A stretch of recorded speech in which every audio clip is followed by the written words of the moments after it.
सोया chunk बा साधारण आम यहाँ सोया बड़ी कही था। यह कोलेस्ट्रोल मुक्त एवं विटामिन भरपूर रही। ये तो प्रति ओडिया घरे सोया बड़ीर चाहिदा रही।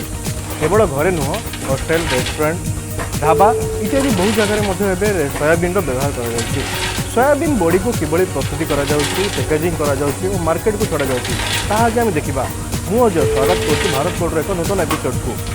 आमर यूट्यूब चैनल को सब्सक्राइब करूँ आ देखूँ प्रतिदिन यार नहीं अपडेट हो। आज आम देखा किभली सोयाबीन बड़ी 10 टंकिया पैकेजिंग एक न्यूमेटिक मेसीन जो 8 पैकेजिंग आम 40 ग्राम दौचु। बजार मूल्य रिटेल दर रही है 10 टंका। आपण मैंने निकटस्थ डिस्ट्रीब्यूटर कि दोकानी सीधा सड़क किनीपारे।